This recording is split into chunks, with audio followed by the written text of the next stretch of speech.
Bonjour fidèles et chaleureux téléspectateurs, bienvenue dans votre émission Canaan Club, un instant agréable chez vous avec nous. Plusieurs travailleurs salariés dans les entreprises se sont vus au même poste et avec le même salaire depuis leur entrée en entreprise. Certains, pour la plupart, connaissent des augmentations très rarement. La principale raison de cette stagnation a toujours été, selon eux, la mauvaise foi de la hiérarchie. Cette affirmation est-elle justifiée? Par ailleurs, on constate également des personnes qui, dès leur entrée dans les entreprises, gravissent les échelles et occupent des positions élevées en peu de temps. Ce paradoxe mérite une analyse sérieuse. Le sujet que nous traitons cet après-midi porte sur comment obtenir une augmentation de salaire et une promotion. Je suis comme d'habitude avec des amis du club.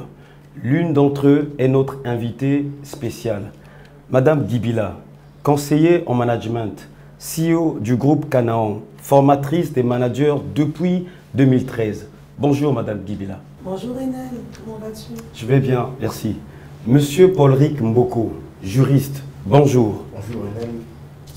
Monsieur Teddy Judas Fouo, ingénieur de formation, responsable commercial Bureau Veritas. Bonjour. Bonjour Enel. Monsieur Brel Mabiala, comptable chez Nov. Bonjour. Bonjour Enel. Alors la première question que nous vous posons de la part de nos téléspectateurs est la suivante. Nous savons que l'entreprise est régie par des lois. Existe-t-il une disposition légale qui régule l'augmentation des salaires et les conditions pour la promotion d'un travailleur? À cette question, il faut répondre par un oui, parce que justement, le Code du travail, à travers la loi numéro 4575 du 15 mars 1975, en son article 210, a parlé de l'avancement, sans donner plus de détails. Alors, pour comprendre, pour développer cette question, il faut se rabattre aux conventions collectives, qui justement donnent des dispositions, ou alors on va dire des stipulations un peu plus étayées, un peu plus détaillées sur le Code du travail, qui ne fait que poser les bases, les règles générales. Alors, la promotion dont on parle ici est prévue par toutes les conventions collectives. Les conventions collectives dépendent des secteurs d'activité dans lesquels on opère. Alors, ce qu'il faut savoir, c'est que nous avons plusieurs conventions collectives ici. Nous avons plusieurs conventions collectives et justement, chacune de ces conventions collectives prévoit ou, on va dire, parle de façon détaillée de la promotion. Ce qui se passe, c'est qu'on ne donne pas une définition de l'avancement de salaire, mais on donne certaines conditions qui doivent être prises en compte par les employés et les employeurs afin de se faire prévaloir pour les employés d'une augmentation et pour les employeurs d'octroyer à ces employés les dites augmentations. Donc, en gros, je vais citer, on a entre autres, par exemple, la convention collective de l'industrie et métallurgie. Si vous allez en son article 22, prévoit justement la promotion. Ça dépend des appellations. Certaines de ces conventions collectives parlent de promotion, d'autres parlent d'avancement, ainsi de suite. Mais on est là dans plusieurs plateformes en fait, qui concourent, qui ont le même objectif. Cela pour dire que le législateur a bel et bien prévu en tout cas les augmentations, mais ça dépend des conditions parce que ces différentes conventions posent des conditions qui sont différentes. Mais ce qu'il faut retenir, c'est que l'employé qui a prouvé ses capacités au sein de l'entreprise, à travers les activités, à travers les tâches qui lui sont attribuées, mérite une promotion. Et cette appréciation se fait généralement en 3 niveaux parce que l'augmentation, on va dire, le premier palier est le palier légal prévu par la loi. Le deuxième palier est conventionnel, prévu par les conventions collectives dont je suis en train de parler ici. Et également le contrat de travail, toujours dans le cadre conventionnel. Et on va dire que le troisième palier est la volonté unilatérale de l'employeur. La volonté unilatérale de l'employeur justement qui décèle certaines capacités en son employé et décide à ce moment de lui accorder une promotion. Pour Rick, ça tombe bien qu'on est en face de nous un juriste. Est-ce que la loi a prévu les sanctions pour des entreprises qui ne respectent pas la convention collective? Alors, ce qu'il y a, c'est que ce qu'il faut savoir, ce que j'aimerais rappeler, c'est que le droit du travail par essence, protège le salarié. Ça veut dire que la partie qui est économiquement la plus faible. Ouais. Allant de ce principe, il faut savoir que le Code du travail en tant que tel n'a pas prévu de sanctions fermes au cas par cas. Je le dis pourquoi? Parce qu'aujourd'hui, dans la pratique, ce qu'on remarque, c'est que alors, lorsqu'il y a la responsabilité, que ce soit de l'employé ou de l'employeur qui est engagé, alors ce qui se fait, c'est par excellence la saisine de l'inspection du travail. Pourquoi? Parce qu'à ce jour, c'est peut-être en cours d'élaboration, mais on n'a pas de texte qui prévoit spécifiquement des sanctions civiles ou pénales. Vous allez remarquer que si il arrive que votre employeur a un problème, on va dire ça comme ça en parenthèse avec vous, alors à ce moment, il sera directement saisi l'inspection du travail qui va justement essayer de concilier les deux parties. Et si les deux parties ne sont toujours pas conciliées, alors à ce moment, on saisira le tribunal du travail. Les sanctions, les responsabilités, les dommages et intérêts relatifs justement à ces différents litiges entre employés et employeurs sont généralement soumis à l'appréciation de l'inspecteur de l'inspection du travail que je venais de citer et du tribunal du travail. Donc si je comprends bien, moi en tant qu'employé, je peux saisir l'inspection du travail qui n'a pas, enfin, si mon entreprise ne respecte pas la convention. Exactement. Si votre employeur ne respecte pas les dispositions d'une convention collective, vous êtes libre en tant qu'employé de saisir l'inspection du travail. Alors, quelles sont les conditions à remplir par un travailleur pour prétendre à une augmentation de salaire ou à une promotion? Alors, pour prétendre avoir droit à une promotion ou à une augmentation de salaire, il faut, je répondrai à cette question sous deux angles. Alors, une promotion, c'est quoi? Pour moi, une promotion, c'est la régularisation d'une position occupée par un travailleur avec excellence. Alors, je suis, par exemple, comptable et j'aspire à une promotion à un responsable comptable. Il faut que j'ai pratiqué la position de responsable comptable avec succès et la promotion vient régulariser ma position. Donc, pour que je puisse prétendre à une promotion, il faut que je sois capable d'accomplir les tâches de la position au-dessus avec excellence. Alors, le responsable hiérarchique va comprendre que son niveau, sa compétence s'est accru.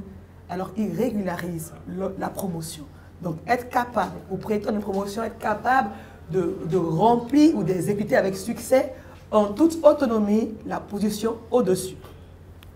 Pour prétendre à une augmentation de salaire, il faut d'abord être convaincu que l'entreprise a évolué dans le chiffre d'affaires. Parce que je peux dire je veux être augmenté, mais si l'entreprise est en baisse. Alors, donc c'est une question assez difficile à répondre parce que je me rappelle, il y a une dame qui était juste dans une entreprise facturière et qui disait elle a contribué au chiffre d'affaires, donc elle voulait avoir un bonus sur les factures. Ce qui n'a pas de sens. Parce que le chiffre d'affaires que nous recevons l'entreprise permet de pouvoir payer les charges de tous les travailleurs de l'entreprise. Alors si je suis dans un département que je vois 10 milliards, il faut que je comprenne que les 10 milliards vont servir à payer le balayeur qui ne contribue pas de façon directe au chiffre d'affaires. Alors le chiffre d'affaires va permettre de couvrir les charges tant de l'avenir, du développement de l'entreprise. Donc voir un chiffre d'affaires qui augmente n'est pas synonyme d'une augmentation de salaire. Je pense que la meilleure façon de prétendre à une augmentation de salaire, c'est d'abord prétendre à une promotion et une régulation salariale. Voilà mon intervention. Donc ça veut dire qu'on peut avoir une promotion, donne tout de suite droit à une révalorisation de salaire. Yes, exactement. Mais le contraire, on ne peut pas avoir une augmentation de salaire. On peut avoir une augmentation de salaire sans promotion. Oui, parce que si l'employeur respecte, je crois que la loi, chaque 2 ans, demande 1% ou 2% d'augmentation légale. Donc, on peut avoir de façon légale l'augmentation chaque 2 ans. Il y a des pourcentages en fonction des conventions collectives applicables à chaque secteur d'activité. Mais la promotion impose une régulation du salaire. La promotion impose cela automatiquement. Parce que la personne a été capable de prendre le poste du RAF il ne resterait pas RAF avec un salaire de comptable. Exactement. Donc, alors, moi, je pense qu'il faut prétendre plus à une promotion que de vouloir être augmenté. Sur la base de quoi je t'augmente, alors que moi, je sais que mes chiffres, c'est vrai qu'ils évoluent, mais ils ne sont pas capables de couvrir les charges. Voilà. Est-ce que l'ancienneté dans une entreprise peut aussi faire l'objet d'une revendication de révalorisation? Alors, la question de, je vais répondre parce que la question de revendication, pour moi, du point de vue managérial, ne convient pas. Je n'encourage aucun travailleur qui souhaite avoir une bonne collaboration, une bonne entente avec sa hiérarchie de rentrer dans la revendication. Comme monsieur le juriste a dit, la loi a 3 points et du fait de l'employeur. Moi, je pense qu'il ne faut pas rentrer dans le processus de loi parce qu'on peut avoir plus d'augmentation par d'autres voies que la loi. Parce que la loi donne que 2%. Mais si je suis en phase avec ma hiérarchie, si je suis quelqu'un de respectueux qui contribue à la réalisation de la vision de l'entreprise, je peux avoir plus de 2%. Alors l'option de la loi n'est pas l'option la plus recommandable du point de vue managériel. Je ne recommande pas. Mais madame, si on parle de l'option de la performance. Yes, c'est ça que j'appelle être capable de répondre à la position au-dessus. Parce que le risque, c'est quoi? Si moi, je te nomme RAF, par exemple, de mon entreprise, alors que tu es incapable de porter ce poste, mais je te fais la promotion et je te régularise. Mais à la fin, tu n'arrives pas. J'ai besoin d'être confiant que tu peux réussir. Donc, ta performance a évolué d'un poste inférieur à un poste supérieur. Alors, je dis, parce que je vois que tu as évolué, je te paye en fonction du volume que tu as pris. Donc, si nous évoluons dans nos compétences personnelles, la promotion est évidente. Les compétences personnelles au sein de l'entreprise. Prenons le cas d'un employé qui est allé faire une formation et qui revient avec un diplôme, par exemple, qui n'était pas au préalable, c'est-à-dire qui n'avait pas présenté un diplôme supérieur. Ouais. À ce moment-là, est-ce qu'on peut dire, est-ce que tout de suite l'employeur du moins se voit obligé d'augmenter son salaire? Alors, en fait, ce que nous faisons là, c'est du conseil. Moi, je fais du conseil, je ne suis pas dans la loi, je ne suis pas dans la pratique. Je ne recommande pas à un entrepreneur d'augmenter un salaire juste à la vue d'un diplôme. Pourquoi? Il y a des faux diplômes, il y a des diplômes qui sont achetés, et un diplôme ne veut rien dire. Un diplôme ne veut rien dire. Quelqu'un qui a un diplôme doit prouver qu'il a acquis des compétences qui justifient l'augmentation. Ah, monsieur Prel est là, ami du club. Dites quelque chose. J'ai quand même une question. Je voudrais poser une question à Madame Chana. Là, je suis coincé aujourd'hui. Au cas où on a un employé Yeah. qui pense que, bon, lors de la négociation de contrat, on lui a proposé un salaire. Yeah. Bon, il pense que ce salaire-là est bas, mais comme il avait besoin de travailler, donc il intègre la structure. Une fois qu'il est assis au sein de la structure, il demande une revalorisation de son salaire, mais au cas où ça n'arrivait pas, et que quand on regarde bien par rapport à la convention, son salaire est bas. Maintenant, au cas où la structure, les responsables ne veulent pas augmenter le salaire, en fait, qu'est-ce que, dans ce genre de cas, qu'est-ce que l'employé peut faire. Voilà, comme recours. Alors, il est rentré, il a accepté le salaire bas. Oui. C'est des choses qu'il ne faut pas faire. Hein. Il a signé un contrat. C'est des choses qu'il ne faut pas faire. Dès que le départ est faussé, et beaucoup d'employeurs, quand vous commencez comme ça, dire comme je suis serré, alors vous serez tout en serré. Donc c'est des choses à ne pas faire. Je parle du point de vue de travailleur. Quand vous allez dans une entreprise, dès le départ, c'est comme le mariage, dès le départ, pose tes conditions. Parce que quand tu as raté la balle, ce n'est pas évident que tu rattrapes le tir. Donc pour cette personne, d'abord, ça veut dire ne commencez pas comme ça. Ou même si l'employeur a dit j'ai pas le moyen, qu'il te fasse une promesse. Qui dit dans le contrat, dans 2 mois, après telle chose, on fera ça. Au moins, il y a une preuve sur papier. Donc, il n'a pas le droit de revendiquer parce qu'il a accepté. Parce que la négociation qu'ils ont faite entre eux n'a pas de preuve. La seule preuve qu'on a, c'est le document légal.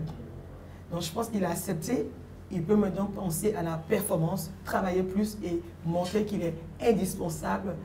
Et là, il est capable. Voilà l'option. Pour rebondir sur la même question, d'un point de vue juridique,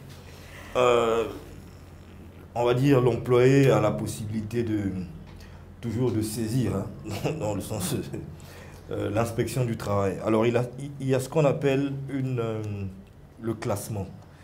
Alors si dans ce contexte, l'employé se sent lésé par son employeur parce qu'il pense mériter plus que sa position actuelle dans l'entreprise, alors la loi, les conventions collectives en tout cas le prévoient, cet employé peut saisir, on va dire, l'inspection du travail afin de demander qu'il siège une commission de classement. Alors, cette commission de classement est composée d'un président qui est généralement le directeur général ou départemental du travail ou son représentant. Également, on a 2 représentants de l'employé et 2 représentants de l'employeur. Alors, cette commission siège afin de trancher sur la question.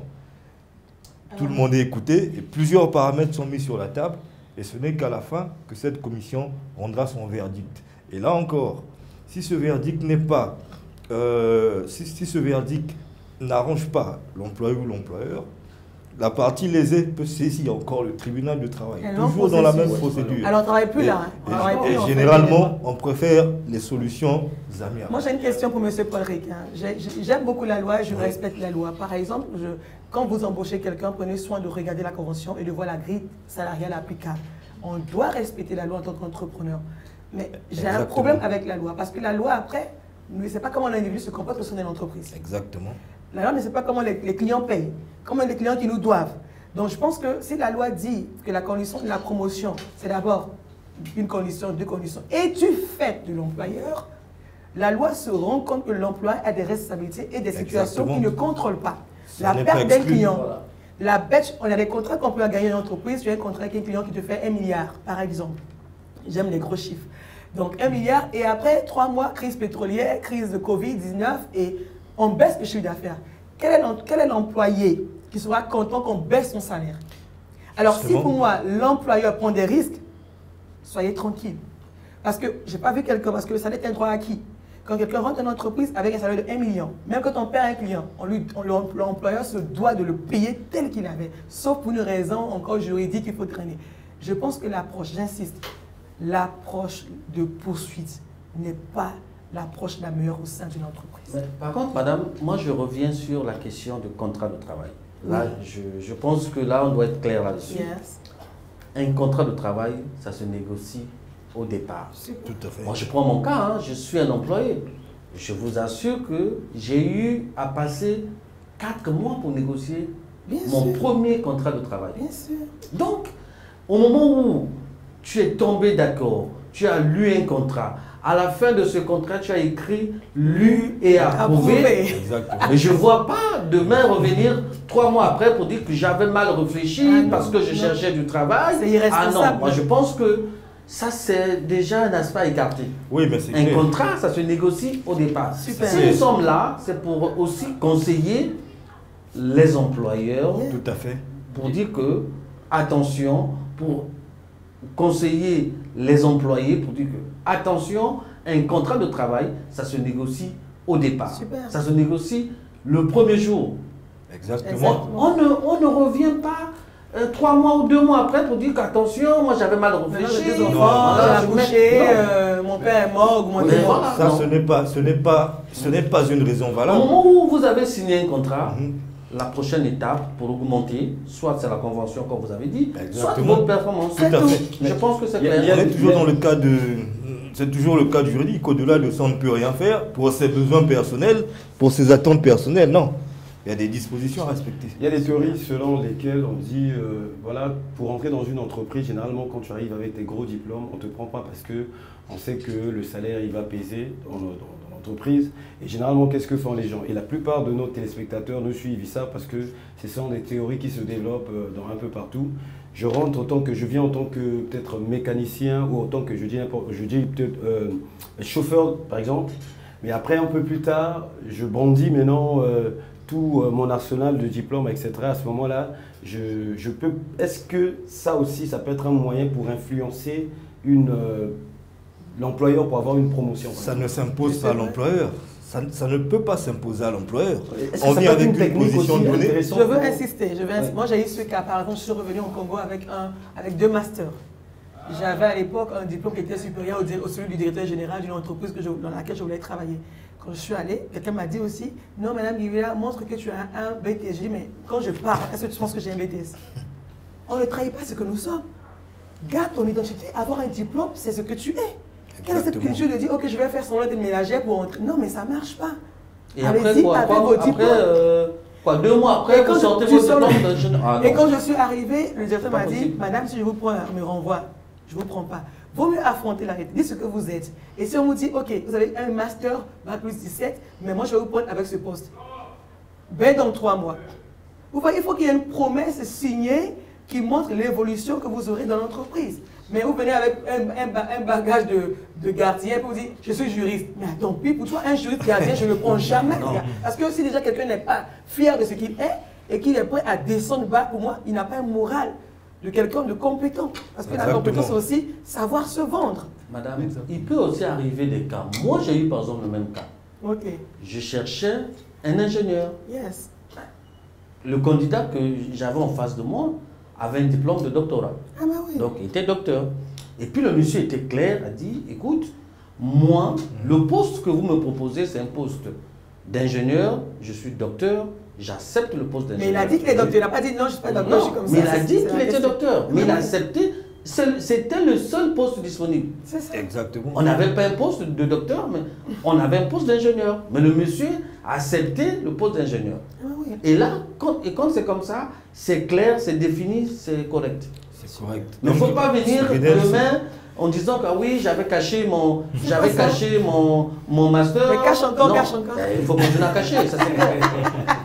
C'est simplement pour dire que ça ne peut pas, Mais voilà, il ça faut ne peut pas continuer à s'imposer cacher. à l'employeur. On ne peut Non. pas obliger l'employeur. Vous sortez vos diplômes finalement comme un ninja. Dire que voilà, non, ça ne s'impose pas à Comme un l'employeur. ninja. Ça peut arriver, mais ça fait l'objet de ce qu'on appelle une renégociation de contrat. Mais est-ce que vous ressemblez à ce diplôme que vous gagnez? Parce qu'en fait, quelqu'un peut avoir 15 diplômes mais il ressemble à un bac plus 2. Ah, là encore, c'est Non, approuvé. pour moi, les diplômes ne veulent rien Justement. dire.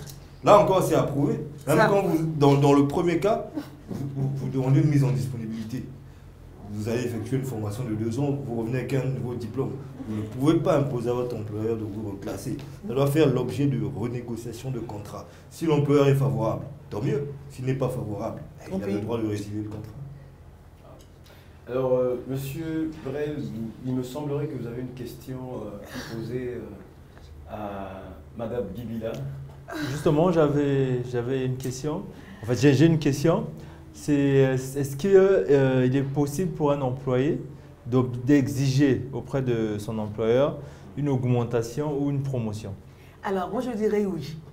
Un employé peut exiger à son employeur une promotion en se rendant incontournable.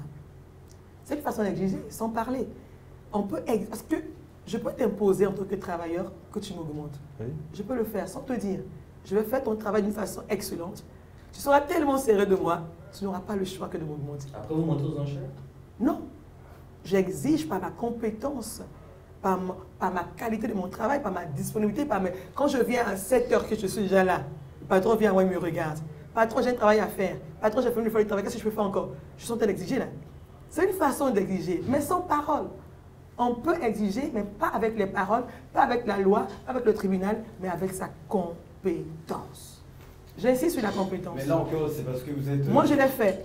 Oui, vous êtes je suis pas- animé de bonne foi tout de même. non? Je ne suis pas né entrepreneur. Ouais. Je suis devenu entrepreneur après avoir montré à des gens que je suis compétente. Alors, moi, je suis rentrée dans une entreprise à l'époque, une entreprise internationale, et j'étais juste prise pour être stagiaire. Alors, il y avait un Européen qui partait de l'entreprise et ils ont pris quelqu'un d'une entreprise très célèbre qui devait venir travailler, mais il devait faire un préavis. Et pendant les 3 mois du préavis, alors il tombe sur moi, parce que j'écrivais mon CV partout à toute l'entreprise là, et ils tombent sur moi, ils me prennent. Et la stagiaire qui a été prise, finalement, a remplacé le poste qui devait être occupé par un Européen. Comment j'ai fait? J'ai travaillé mieux que les autres. Les filles, j'étais là. Alors, je me suis imposée sans parole. Ça se fait, d'exiger sans parole. Et finalement, quand le monsieur qui était dans son préavis est revenu, il a eu peur, il dit, mais celle-là, il prend ma place. Quoi. Mais je me suis exigée. Et il y avait des conventions à l'époque qui étaient faites, comme on dit dans les grands groupes, il y a les cultures d'entreprise qui font à 3 mois, ils vont dans les pays. Et je vous avoue que je rentre stagiaire, 3 mois après, je vais à Marrakech pour la convention qui était juste autorisée pour les managers. Je m'impose même parmi les managers, par le travail. Le travail. J'insiste, le travail est le travail. Le travail. L'exigence se fait par le travail. Alors, nous souhaitons avoir l'expérience de 2 amis du club, Monsieur Teddy, qui travaille pour le Bureau Veritas depuis 19 ans, Waouh! ainsi que pour Monsieur... On va applaudir ça, non? Depuis 19 ans tout de même. Ça existe, hein? Alors, et Monsieur Brel, qui est depuis chez Nove 8 ans. Waouh. Alors, la question est de savoir Ça, c'est beaucoup, ça. quelles sont vos expériences quant à la question posée ce jour. Rinel, généralement, j'ai du mal à parler de moi. Allez-y au moins pour nos téléspectateurs. J'avoue que passer pratiquement un quart de siècle dans une entreprise, c'est pas rien. C'est pas rien. C'est que on a, dans un premier temps, on est satisfait. Dans un deuxième temps, on a l'envie de faire ce qu'on est en train de faire. Yeah. Je pense que je suis rentré à Veritas très jeune. J'avais 25 ans à l'époque, aujourd'hui j'ai 44. Comme un jeune ingénieur. Et je vous dis également que 19 ans, je n'ai pas passé 19 ans à faire la même chose. Je pense que la longévité dans une entreprise aussi, c'est également la facilité de bouger, la facilité de changer, cette volonté d'apprendre. J'ai beaucoup appris parce que j'ai une formation d'ingénieur en maintenance industrielle, une formation de base, et aujourd'hui je suis directeur commercial. Donc tu vois que c'est deux choses qui n'ont rien à voir avec ma formation. Super. Donc j'ai appris. Je suis très fière. J'ai appris. Très fière. Mais je ne peux pas également vous parler de mon salaire. Et là, tu vas voir que c'est entre le premier jour que je suis rentré et aujourd'hui, sans te cacher, je pense que j'ai dû multiplier mon salaire par 10. Donc je donne un exemple très simple. Hein. C'est quasiment un exemple. Si j'étais rentré à Veritas il y a 19 ans avec 250 000, c'est qu'aujourd'hui je gagne 2 500 000. Super. Un exemple très simple. Donc tout ça, c'est dû à un travail. Un travail. C'est ce que Madame Kibila venait de dire tout à l'heure, que c'est le travail. Je me rappelle, jeune ingénieur, j'ai dû passer 2-3 jours au bureau, où je dormais au bureau. Donc, la performance, la volonté, l'envie d'apprendre est très important. Rina, je suis très touchée par le témoignage de monsieur Teddy. Je suis très touchée parce que aujourd'hui, quand je fais des conférences avec les travailleurs, ils ont tendance à toujours accuser les employeurs. Et moi, je dis, cette mentalité, elle n'est pas bonne. Si quelqu'un prend ses moyens, prend ses finances et investit dans une entreprise pour te donner un emploi, il faut respecter cette personne. Ce n'est pas et facile donc, d'investir. je n'ai pas eu la facilité d'un directeur général, je n'ai pas eu la facilité d'un parent. Je suis passé de simple ingénieur aujourd'hui à directeur. J'ai fait mon chemin par le travail, par l'envie de vouloir, par l'envie de faire ce que je fais. On sait qu'il y a eu quand même une reconversion à un moment dans votre vie professionnelle, dans votre carrière. Et comment cela s'est passé? Est-ce que c'est forcément votre entreprise qui a dû supporter ces formations ou bien à un moment vous avez décidé de payer vous-même, de financer vous-même vos formations pour des postes plus importants? Non, je n'ai pas financé quelque chose. Mais sachez quand même que je travaille dans une entreprise internationale où chaque année, il y a des objectifs à définir, où chaque année, il y a des formations. J'ai eu la chance de travailler dans une entreprise qui vous envoie en formation, qui vous fixe, je dis bien, qui fixe vos objectifs dès le 1er janvier. Donc moi, quand je travaille aujourd'hui, je suis directeur commercial. Donc aujourd'hui, quand j'arrive le matin, je regarde mon tableau, je dis, mais est-ce que je dois, j'ai un montant, j'ai des chiffres avant de l'année. Je dois faire 6 milliards, je dois faire 7 milliards. Donc si je ne fais pas ces 7 milliards, moi-même, je peux me juger incompétent. Excellent. D'accord? Donc j'ai la chance de travailler dans une entreprise qui fixe les objectifs. Nous sommes arrivés à la fin de cette émission. Le temps nous est imparti, mais nous vous promettons une suite pour cette émission. Restez scotchés.